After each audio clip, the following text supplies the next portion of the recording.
கிட்டத்தட்ட 300 ஆண்டுகள் மண்ணுக்குள்ள இருந்த சாமி தொடர்ந்து 3 வருடமா மக்கள்கிட்ட ஒத்துழைப்பு கேட்டு அந்த சாமியை மீட்டெடுத்து இன்னைக்கு பீடத்து மேல அமர்த்தியிருக்காங்க கோவை அரண்பணி அறக்கட்டளை. ராணிப்பேட்டை மாவட்டம் அரக்கோணம் வட்டம் தக்கோலத்துக்கு பக்கத்துல இருக்கக்கூடிய வெள்ளமேடு அப்படின்ற கிராமத்துல தாங்க இந்த சாமி இருந்தாரு.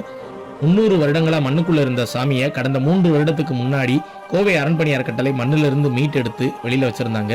3 வருடங்கள் தொடர்ந்து மக்கள்கிட்ட ஒத்துழைப்பு கேட்டுக்கிட்டே இருந்தாங்க. மக்களோட மனது ஒரு நாள் கீழே இறங்கி இன்னைக்கு இந்த சாமிக்கு கோவை அரண்பணி அறக்கட்டளையால ஆவுடை மற்றும் நந்தியபெருமான் செய்யப்பட்டு மேற்கூரையிடப்பட்டு சாமிக்கு இன்னைக்கு வழிபாட்டுக்கு வந்திருக்காருங்க. கிட்டத்தட்ட 6 அடி உயரம் கொண்ட பிரம்மாண்டமான சிவலிங்கம். அதோடைய பானத்தை பார்க்கும் போதே தெரியும் அதோட பிரம்மாண்டம் என்னன்னு. மண்ணுக்குள்ள புதைந்திருந்த சாமியை மீட்டெடுத்து இன்னைக்கு பீடத்து மேல அமர்த்தி ஊர் மக்கள் வழிபாட்டுக்கு கொண்டு வந்துட்டாங்க. இந்த கோவிலுக்கு ஒரு உதவி தேவைப்படுது.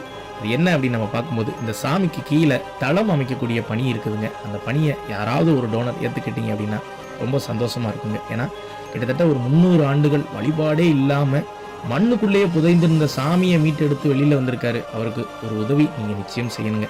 எத்தனையோ சிவசொந்தங்கள் இந்த காணொலியை பார்ப்பீங்க. உங்களால முடிந்தா அந்த உதவியை செய்யுங்க. அப்படி இல்லை அப்படின்னா அந்த காணொலியை நிறைய பேருக்கு தெரியப்படுத்துங்க. நீங்க காணொலியை ஷேர் பண்ணும் பட்சத்துல நிச்சயம் இந்த சாமிக்கு தளம் அமைக்கக்கூடிய பணியில ஒரு உதவி கிடைக்குங்க. முடிந்தா ஸ்கிரீன்ல தெரியற நம்பருக்கு தொடர்பு கொண்டு என்ன உதவி வேணும் அப்படின்றத கேட்டு தெரிஞ்சுக்கோங்க. முடிந்த அளவு இந்த காணொலியை நிறைய பேருக்கு ஷேர் பண்ணி தெரியப்படுத்துங்க. ராணிப்பேட்டை மாவட்டத்துல இப்படி ஒரு